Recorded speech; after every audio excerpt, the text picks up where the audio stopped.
that it's a little bit different with some machines, and I believe me, I'm a blogger, I have all of the systems, you know, I've tested them all out. I like this one because it's really powerful. You never want like your machine to overheat and then just kind of go dead. You have a question? The introduction is 300? 275. It's 275 for all the kit with the cleaner, battery pack. You get the DVD and you get the 15 shades of cream foundation, 15 shades of the airbrush. It's a pretty good deal. So I'm going to go ahead and I'll show you how this works. So you have a little button right here. You guys hear that? It's the same price, right? The pink one? Yeah. She's my girl right here. If you come in the booth, I'm like, I don't know, I'm just doing makeup. But yeah, it's the same model, just a different color, and the same price. So you turn it on. Do a quick little airbrush lesson. So there are different types of airbrush. This is the kind where you have this little valve right here, and it controls the air pressure. So the more you turn it, the more the air comes out. Then you have your little button, and you pull back, and that's how you release the foundation, right? So, okay, let me tell you a little bit about the formula, because everybody who does airbrush, they try different kinds of airbrush foundation and formulas, and they're trying to find the right one for their client's skin type. So this is a water-based airbrush foundation, and the particle size is 1 to 2 microns. That might not mean a lot to you guys, but when you compare it to some of the other brands that are 7 to 10 microns in size, it's tiny. And sometimes airbrush foundation will separate and it will look kind of crazy, you know what I'm talking about? But you just shake it up and it's fine. The reason why it's so small is because that way it will go through the gun and it won't clog it. So and on top of that, you don't have to use as much pressure because it will just flow right through and then it'll just feel good. This is like a nice little luxurious experience. You don't want to be blasting air pressure on your bride. I feel that? Feels nice, right? I'm kind of hot up here under these lights, so I'm just going to do a little bit of this. So, you know what? I didn't have room on my table for 64 shades of airbrush foundation, so I just bought 3 random ones, okay? So basically, you have warm and trim cool again, and I'm just using some warm shades because she's in the warm family. I bought 3 random shades, so as a makeup artist, you don't need to have 64 shades, you know. You have to learn to mix and match and get the colors that are right for your client. You know, you want some light, some dark, some middle. So I just kind of grabbed 3 that looked, you know, like they could be in her area. None of these are actually her exact match. But again, you're a makeup artist / mixologist, so you're going to work it out, right? So I'm just going to take a couple drops. Let me make sure the cap is off so I don't embarrass myself. See, that would have been embarrassing. Let me take this off. Okay. How are we doing on time? It's 11? Oh, shoot. Okay, good. Okay, so I'm going to take a couple of drops of the light. You guys see that? Boom, boom, boom. I took about 4 drops.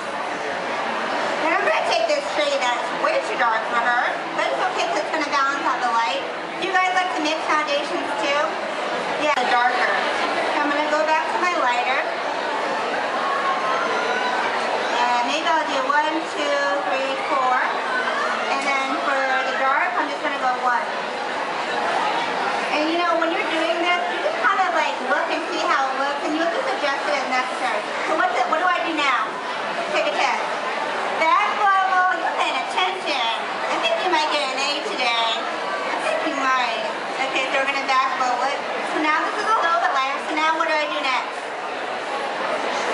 Test it on the tissue. You keep answering the questions right. Okay? Okay, so I'm going to test it on the tissue. And it already looks a little bit lighter to me, which is a good thing. So please close your eyes. Don't forget to tell them to close your eyes the whole time. You know, that way you don't get any of their eyes, but it's not toxic.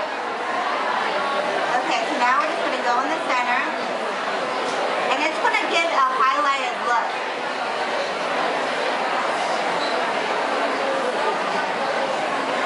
And sometimes I'll focus it down the center of the nose and on the cheeks to kind of give a highlighted look.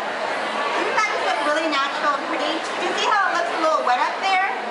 What you could do if it looks wet is turn up the pressure a little bit on your gun and just don't pull back and just use it as a dryer. So that's a good thing too. Or even let's say you have lashes on and you're putting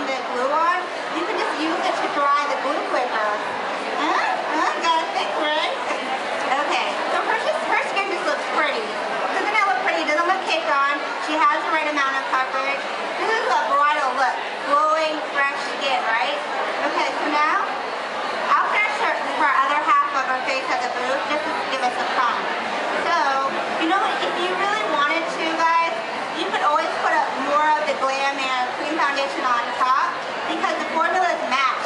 You can't always mix concealers with certain airbrush formulas because they separate.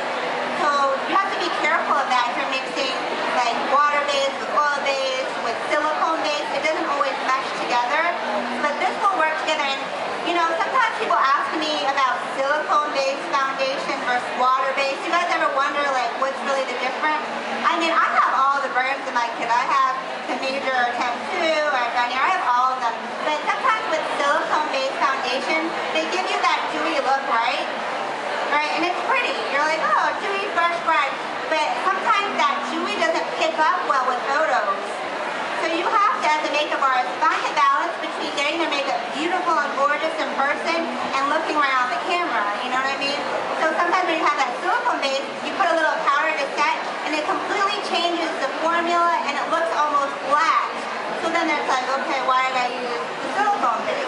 So that's probably like the water-based foundation, and it's semi-matte, so it photographs really well. Because there's going to be a professional photographer along with all the people taking pictures, and you want it to not look shiny.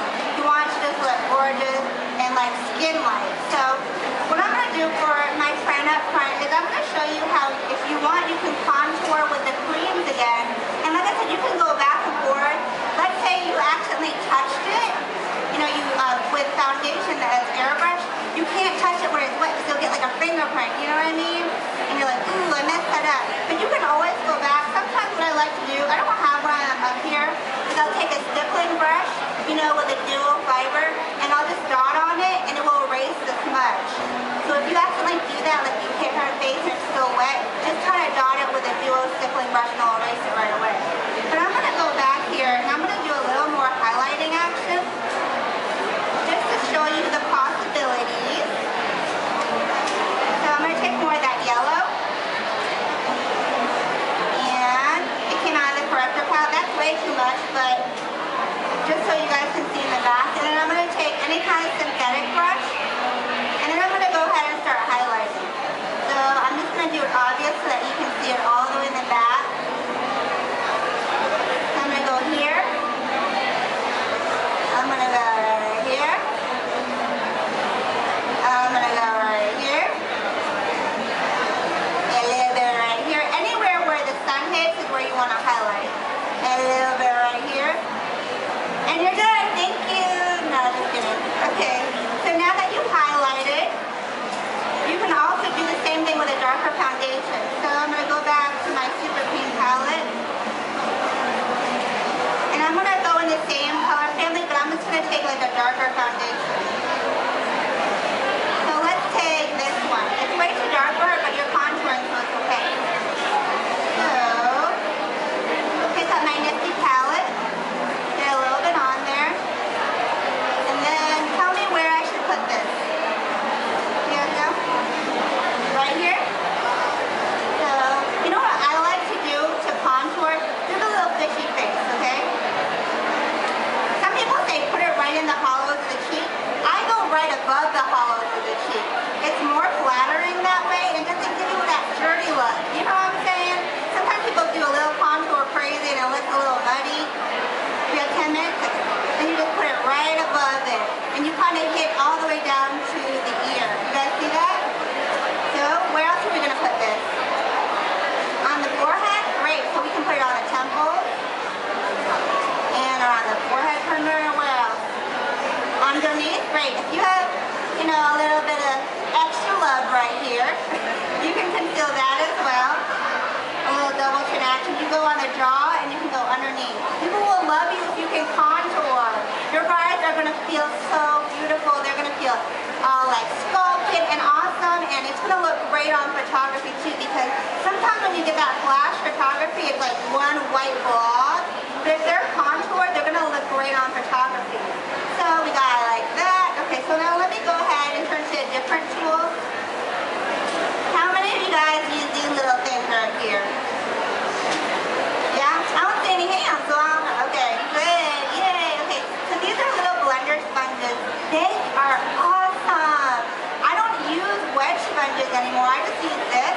It's reusable, and you just wash it with soap and water. So really, this is what it looks like dry. I only use them wet. Have you guys ever heard of like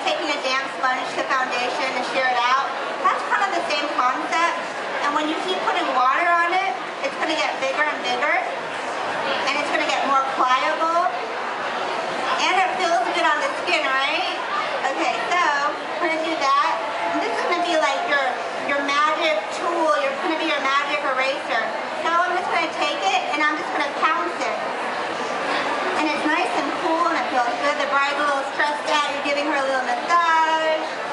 Okay, so I'm just really hitting the areas that I want to blend. See how it's just automatically blending it? You're not getting edge marks. You're just getting nice blend. So I'm going to blend in, and I'm going to switch it around to the other side when I get to the dark, so that way I don't muddy it up. So then you're just going to pounce it right here on the side of the nose, and keep blending it. And it has the pointed little tips, so it can go around the nose, under the eyes. I actually love using this on myself to blend out under eye concealer. It works so good. You don't remove the makeup, and it doesn't look harsh. It just looks beautiful. So you're gonna do that, and then you take a step back. Okay. See what's going on. Now I'm just gonna blend everything together. All right. So blend everything together, and this is your base for your contour. That looks nice, right? Did I do okay? Now what you can do is set it. So I'm going to go to this palette right here. This is the Pro Powder palette. This one is in Cool Plus. They have, like I said, neutral and warm. My favorite though is the neutral palette. And it's the most popular, right? It always sells out. Okay, so I'm going to take a powder brush. And now what I'm going to do is I'm just going to repeat the process. So you can just go a little bit underneath with a lighter. You can do, this is your powder to set, but you can always use it to contour too. So that's why I really love it, because the contour, it sets powder.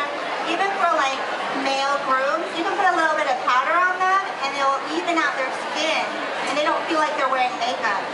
So I'm going to put a little bit of contour action on her, like that. And I already set the base with the cream.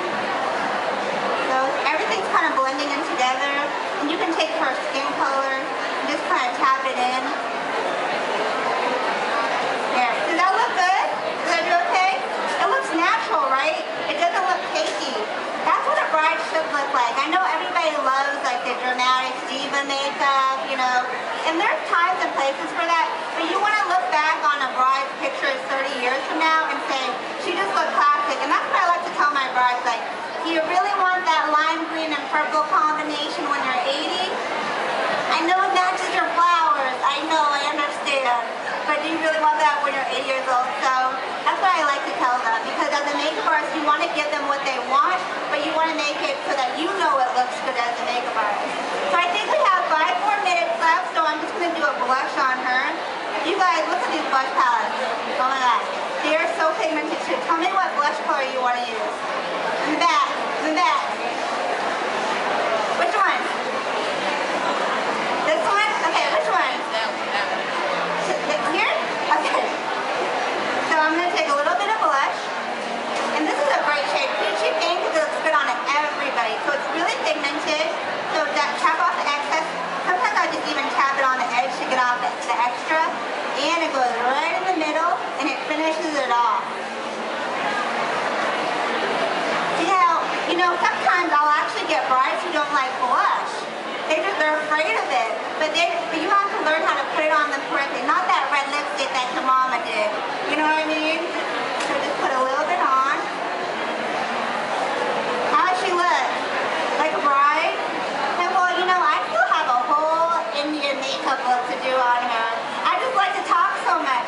So basically, I can finish it off on the booth. I'm at the Graftobian booth, and we can play with makeup all day. I want to thank you guys all for coming. You